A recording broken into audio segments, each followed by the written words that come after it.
Hello friends, स्वागत है आप सभी का आज की इस वीडियो में। अभी तक के वीडियो में हमने ये देखा कि मतलब एमआर ब्रेन में इन्फाक्ट कैसे दिखता है या फिर इन्फाक्ट को रूल आउट कैसे करें ब्रेन स्कैन में।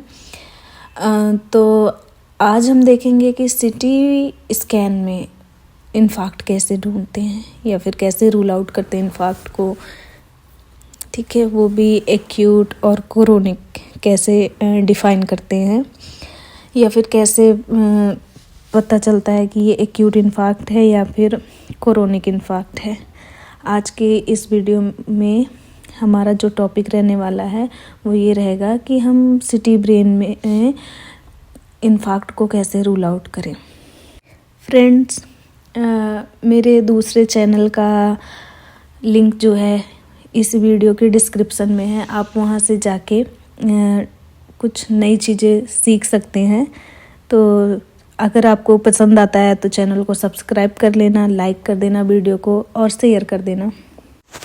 फ्रेंड्स, अगर आपको कोई भी डाउट होता है तो आप कमेंट में बॉक्स में जाके कमेंट कर के बता सकते हैं कि आपको क्या डाउट है या आपको क्या प्रॉब्लम आ रही है, तो मैं आपकी प्रॉब्लम को सॉल्व करूँगी। या फिर अगर आपको जो किसी टॉपिक पे डाउट है या कुछ सीखना चाहते हैं तो आप कमेंट बॉक्स में कमेंट कर सकते हैं, मैं उस टॉपिक के रिलेटेड वीडियो बनाऊँगी।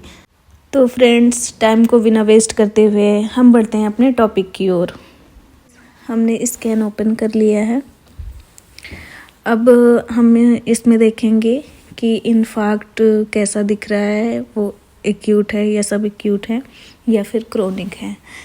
सबसे पहले मैं आपको ये क्लियर कर देती हूँ, इन्फाक्ट जो होता है वो 3 टाइप्स के होते हैं, एक्यूट, सब एक्यूट और क्रोनिक। एक्यूट क्या होता है, जो नया नया होता है वो होता है एक्यूट में आता है। फिर उसके बाद जब वो थोड़ा पुराना हो जाता है तो वो सब एक्यूट में आ जाता है। उसके बाद जब वो बिल्कुल पुराना हो जाता है तो वो क्रोनिक में आ जाता है। ये तो मैंने आपको वर्बली बताया। फिर मैं आपको HU के अकॉर्डिंग भी बताऊंगी कि कैसे हम देखते हैं कि एक्यूट है, सब एक्यूट है या फिर क्रोनिक है। तो हमने क्या किया, स्कैन को हम ओपन करेंगे और हम देखेंगे कि कहाँ पे है इन्फाक्ट और कैसा है। तो हमारा पोस्टीरियर ये होता है, पोस्टीरियर सेरेब्रम, जो ये राइट हो गया और ये लेफ़्ट हो गया। अब हम और आगे बढ़ेंगे। देखो यहाँ पे हमारा पोन्स आ गया है और ये सेरेब्रम ही है, ये टेम्पोरल रीजन आ गया हमारा। अब ये मिड ब्रेन आ गया, मिड ब्रेन भी नॉर्मल है। और इधर ये ऑसिपिटल हो गया, ये ऑसिपिटल रीजन आ गया आपका, ठीक है। और ये अभी टेम्पोरल में आएगा, ये हमारे बेसल गैंग्लिया रीजन हो जाता है। और ये फ्रंटल हो गया, ये पैराइटल रीजन आ गया हमारा। ये हमारी लेटरल वेंट्रिकल होती है, ठीक है। ये frontal horn of lateral ventricle है और ये काउडेड न्यूक्लियस है। और ये occipital horn of lateral ventricle है दोनों, ठीक है। और ये हमारी जो बीच में आ रही है थर्ड वेंट्रिकल हो गई। ये तो रहा हमारी एनाटॉमी हो गई हमारे ब्रेन की। ये फ्रंटल रीजन आ गया हमारा, ठीक है, हाई फ्रंटल रीजन। अब हम देखेंगे कि इन्फाक्ट कहाँ पे और कैसा है। ये जो हाइपर सी एक फोकाई दिख रही, ये होती है कैल्सिफिकेशन होती है, नॉर्मल कैल्सिफिकेशन होती है जो फाक्स रीजन में आ रही है, ठीक है। और ये देखो हमारा जो नॉर्मल ब्रेन होता है, वाइट ग्रे मैटर्स होते हैं जो, वो नॉर्मली ऐसे दिखते हैं जो आपको दिख रहे हैं।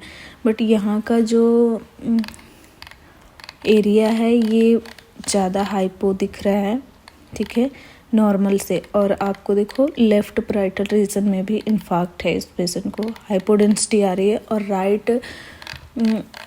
राइट फ्रंटो टेम्पोरल रीजन में भी आ रही है, ठीक है। तो ये तो हो गया कि ये इन्फाक्ट हाइपोडेंस एरिया आ रही है तो ये इन्फाक्ट हो सकता है। तो हम क्या करेंगे कि मैंने आपको ये बताया था कि हम इसको चेक करेंगे कि इसका HU कितना है, जिसकी वजह से हमें ये पता चलेगा कि एक्यूट है या सब एक्यूट है या फिर क्रोनिक इन्फाक्ट है। तो उसके लिए हम क्या करेंगे, मैं थोड़ा जूम कर दूं इसको।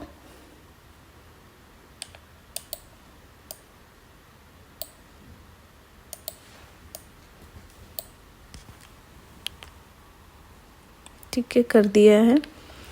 अब हम देखेंगे इस जो हमारा नॉर्मल होता है, जो वाइट मैटर होते हैं वो 20 से 30 के बीच होता है उनका HU, और जो हमारा ग्रे मैटर होते हैं उनका जो HU होता है वो 35 के अबव, 35 से अबव होते हैं, 40 तक या 45 तक। ठीक है, ये हमारा नॉर्मल ब्रेन का जो HU होता है वो हो गया।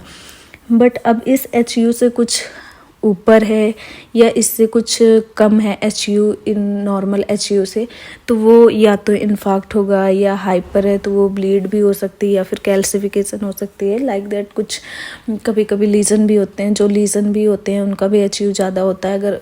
अगर सिस्टिक है तो HU कम होगा, अगर हाइपर है तो वो फिर उसका HU ज़्यादा होगा। ये मैटर करता है कि किस टाइप का लीजन है।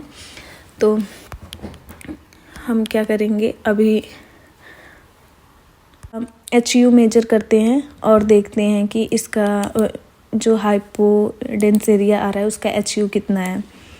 तो इसका जो HU है वो 12 बार है। देखो, जो ये मैं आपको जूम करके दिखाती हूँ, फिर आपको अच्छे से दिखेगा। ठीक है, ये थोड़ा जूम करूँगी तो ये जो इमेज है वो थोड़ी बाहर जा रही है, बट जो मेन चीज़ हमें जो फोकस करना है वो हमें करना है,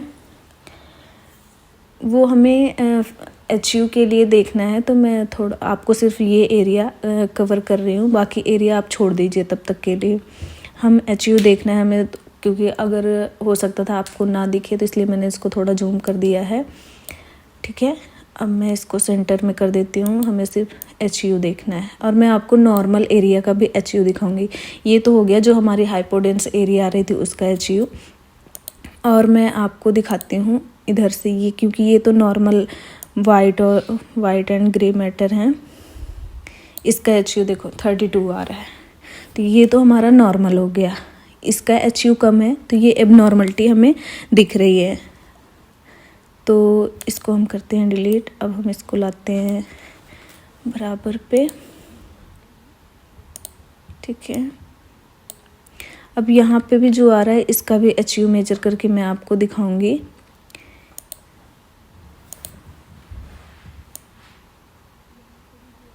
जो इसका HU है वो 16 आ रहा है। ठीक है, इसका HU 16 है, इसका HU 12 था, ये हो गया HU। अब मैं बताऊं इन्फार्क्ट को कैसे ये हमें पता चलता है कि ये एक्यूट है।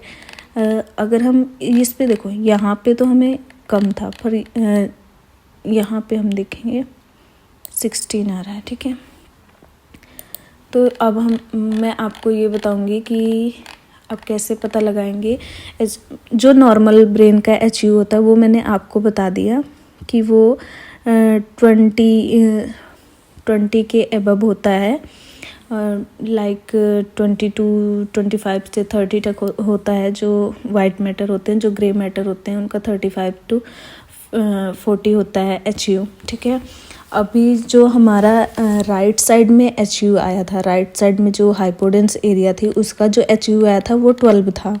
ठीक है, तो जो एक्यूट होता है या फिर जो नया होता है, जो सिटी में जो HU वैल्यू होती है उसकी, वो होती है 16 से ज़्यादा होती है, 19, 16 तक, मतलब जो इतनी होती है वो आता है एक्यूट इन्फार्क्ट में। और जो 9 से अबव होती है और 15 के अंडर रहती है, वो सब एक्यूट में आ जाता है, सब एक्यूट हो जाता है। और जो 9, जिसका HU 9 से कम रहता है, वो आता है क्रोनिक इन्फार्क्ट में। तो आपको मैं एक बार दोबारा से रिपीट कर देती हूँ। जिसका HU 15 से अबव रहता है, 15 से अबव रहता है 19 तक, वो होता है एक्यूट इन्फार्क्ट। और जिसका HU 15 से कम होता है और 9 से ज़्यादा होता है, वो होता है सब एक्यूट इन्फार्क्ट। और जिसका HU 9 से कम होता है वो होता है क्रोनिक इन्फार्क्ट। आई होप ये आपको क्लियर हो गया होगा। तो अब हम इसको ये 16 था तो हम इसको एक्यूट इन्फार्क्ट तो नहीं, सॉरी ये 12 था तो ये हमारा हो जाएगा सब एक्यूट इन्फार्क्ट। जो राइट साइड में हमें दिख रहा है वो सब एक्यूट इन्फार्क्ट होगा और जो लेफ्ट में दिख रहा है वो 16 था तो वो एक्यूट में इन्फार्क्ट में आ जाएगा। ठीक है, ये तो हो गया सिटी में। बट क्या होता है कि हम सिटी में प्रॉपर कंफर्मेशन नहीं दे सकते हैं। इसके लिए हमें क्या होता है कि हमें MR ब्रेन करवाना ही होता है। तो हम इसके लिए एडवाइस कर देते हैं पेशेंट को या फिर उसका MR ब्रेन कर लेते हैं, जिससे हमें पता चल जाता है कि क्योंकि सिटी पे प्रॉपर कंफर्मेशन दे पाना मुश्किल होता है इन्फार्क्ट के लिए, इसलिए हम MR ब्रेन ज़्यादा प्रेफर करते हैं एक्यूट मतलब इन्फार्क्ट देखने के लिए। ठीक है, तो ये हो गया, आपको आई होप समझ आ गया होगा ये। ठीक है